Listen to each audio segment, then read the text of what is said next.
bersama amankan NKRI, negara kesatuan. Aneh memang negara kita ini. Kalau kita lihat Afrika, Afrika itu semuanya daratan Bapak Ibu. Mesir, Libya, Tunisia, Aljazair, Maroko, Mauritania. Sampai ke bawah, Nelson Mandela, Afrika Selatan. Yang tengah, Kongo. Dari mulai ujung sampai ke ujung itu daratan. Tapi negaranya banyak sekali negara. Dari mulai Mesir, turun ke bawah, Sudan. Sampai ke lembah Victoria. Tembus sungai Nil ke bawah. Daratan semua. Negaranya banyak sekali. Berbeda dengan kita. Dari mulai ujung Sumatera sampai Papua, pulau, tapi bisa satu negara. Negara kesatuan. Makanya mereka heran. Kami aja yang satu daratan, bisa berpecah berbagai negara. Kalian yang pulau-pulau, kok bisa menjadi satu? Maka ini kenapa? Mungkin biasanya orang bersatu kalau ada musuh bersama. Kita bersatu ketika itu kan ada datang Belanda. Pulang Belanda kita udah mau pecah, datang Jepang. Kita udah mau pecah, datang lagi komunis. Sudah mau pecah, datang lagi musuh. Maka ketika ada musuh bersama, musuh kita adalah orang asing, musuh kita adalah orang ingin memecah belah, maka di situ kita menjadi bersama bersatu. Alhamdulillah sampai hari ini kita masih bisa bersama dalam bingkai negara kesatuan Republik Indonesia. Bangga kita menjadi orang terbesar, jamaah haji terbesar di dunia. Suatu ketika saya sedang kuliah di Maroko, dipanggil di kota Casablanca, ibu kota Maroko. Datang orang Maroko manggil saya. Ta'al. Sebelum itu kami mau masuk ke Masjid Raja Hasan II di tepi Laut Mediterania. Ketika kami Samudra Atlantik, ketika kami mau masuk ke dalam masjid, pagar tidak dibuka. Lama kami berdiri, kami sangka kami sedang menunggu antrian. Tiba-tiba salah seorang kawan saya nanya ke petugas, kami mau masuk ke dalam. Dia tanya, antum muslim? Dia ragu kami Islam. Dilihatnya mata kami sipit, disangkanya kami turis dari Jepang. Kami bilang, kami muslim, kami keluarkan kartu, nih kami mahasiswa di sini. Lalu dipersilakan masuk ke dalam. Setelah itu saya pun keluar jalan-jalan, ketemu dengan salah satu orang. Dari mana? Indonesia, saya bilang. Indonesia kuais. Indonesia Mizian, Indonesia bagus, kata dia. Kamu pernah ke Indonesia? Tidak. Dari mana kamu tahu Indonesia bagus? Saya sholat di Masjidil Haram, tidak ada tempat. Tiba-tiba ada seorang di sebelah saya bergeser dan memberikan tempat. Dan orang itu orang Indonesia. Dalam hati saya, untung kau kasih tempat. Luar biasa. Di hari yang lain, kata dia masih bercerita, di hari yang lain saya sedang sholat di Masjidil Haram. Ada orang yang bukan orang Indonesia, dia bawa tongkat, tongkatnya saya geser, dia ngamuk. Orang Indonesia, tempat duduknya pun digeser, dia tidak marah. Orang bukan Indonesia, tongkatnya pun digeser, dia marah. Dalam hati saya, jangan-jangan yang punya tongkat itu orang Indonesia juga. Saudaraku yang dimuliakan Allah Subhanahu wa Ta'ala, bangga kita menjadi Muslim terbesar. Kenapa? Karena yang dihitungnya adalah dari Papua sampai ke Pulau Aceh, Sabang di ujung kilometer 0. Maka kebanggaan kebersamaan ini itu karena berjamaah. Berjamaah kita luar biasa. Kita sampai bisa mengalahkan ego dalam diri kita. Kita sebagai mayoritas Muslim, apa kata kita? Pancasila ketuhanan dengan menjalankan syariat Islam bagi pemeluknya. Mati-matian kita mengatakan itu. Pancasila dengan kewajiban menjalankan syariat Islam bagi pemeluknya. Tapi ketika ada saudara kita yang ketakutan, khawatir dari belahan timur, nanti kalau dipakai kata syariat ini nanti akan terjadi fitnah segala macam, maka ulama bermusyawarah, beristikharah, puasa sunat, berzikir mereka di tengah malam. Akhirnya dibukakan Allah pintu hati mereka, mundur selangkah, biarlah tidak ada kata syariat. Akhirnya sila pertama, Pancasila, ketuhanan yang Maha Esa, titik, demi menjaga persatuan. Makanya dikatakan oleh Menteri Agama yang dulu, apa kata beliau? Hadiah terbesar umat Islam untuk Indonesia adalah Pancasila. Jadi kalau ada orang bertanya, kamu mau pilih Quran atau Pancasila? Inilah orang yang paling bodoh, tidak membaca sejarah. Kenapa? Karena Pancasila itu adalah intisari daripada Al-Quran. Ketika kita bicara ketuhanan yang Maha Esa, Qul huwallahu ahad. kemanusiaan yang adil dan beradab. I'dilu huwa aqrabu littaqwa. Bersikap adillah karena keadilan itu lebih mendekati kepada takwa. Ketika bicara tentang persatuan Indonesia, wa'tasimu bihablillahi jami'an wala tafarraqu. Berpegang teguhlah kamu, jangan berpecah belah.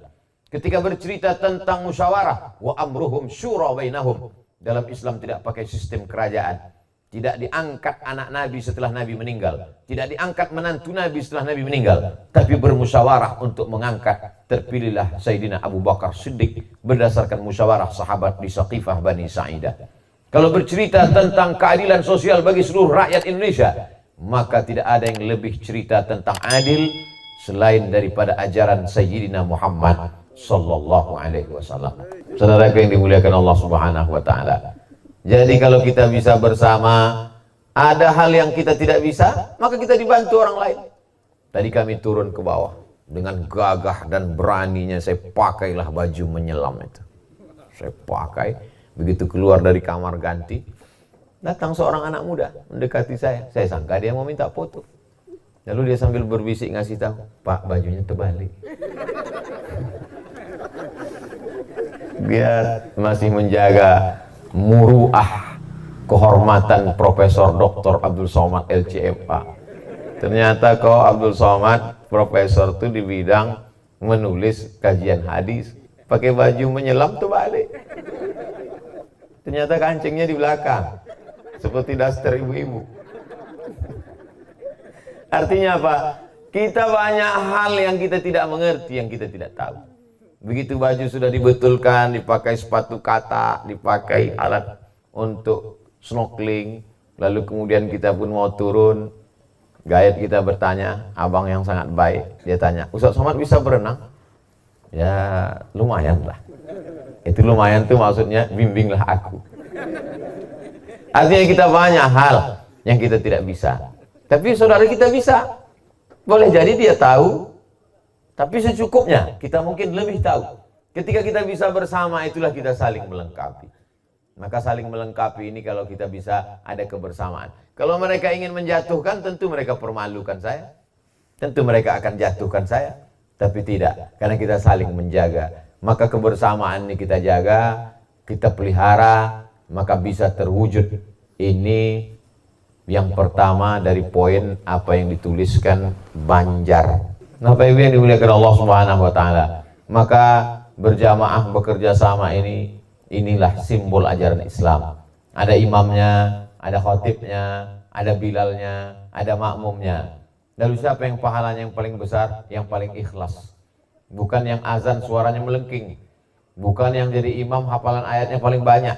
Boleh jadi di saf paling belakang, tapi hatinya tulus ikhlas, maka pahalanya lebih besar di hadapan Allah Subhanahu wa taala. Begitu juga dengan acara malam ini. Yang paling besar pahalanya bukan yang balihonya paling besar gambarnya di belakang saya ini. Yang paling besar pahalanya adalah di antara kita yang ikhlas. Dan ikhlas itu yang tahu cuman Allah dan orang yang melakukan itu saja. Malaikat pun tidak tahu.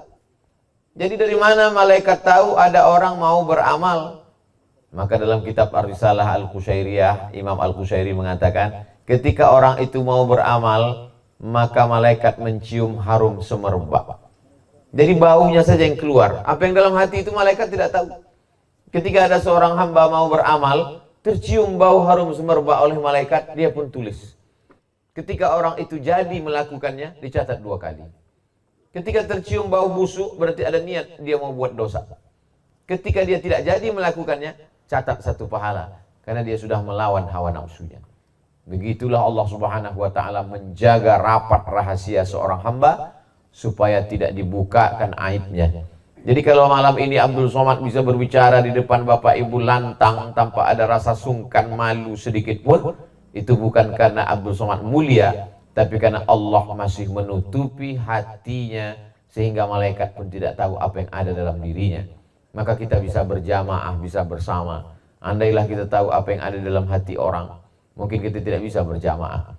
Maka jamaah yang sudah solid, yang sudah luar biasa ini, antara pemerintah Kabupaten Berau dengan kerukunan Bubuhan Banjar dan masyarakat yang ada di Pulau Maratua, Pak Camat beserta jajarannya, maka Masya Allah, Tabarakallah, hendaknya kita berjamaah di dunia, berjamaah juga lah nanti di padang mahsyar insyaallah.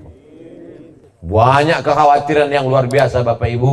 Anak-anak kita dirusak dengan ateisme. A tidak ada, T Tuhan, isme aliran. Aliran yang mengatakan tidak ada Tuhan. Ditonton video-videonya di YouTube, mereka begitu bebas meracuni anak-anak kita dengan pemikiran. Melalui televisi mereka tidak bisa masuk. Kenapa? Karena masih ada KPI, Komisi Perlindungan Penyiaran Indonesia. Tapi melalui channel-channel liar di YouTube disebarkan masalah khamar, masalah zina, masalah LGBT, begitu bebasnya.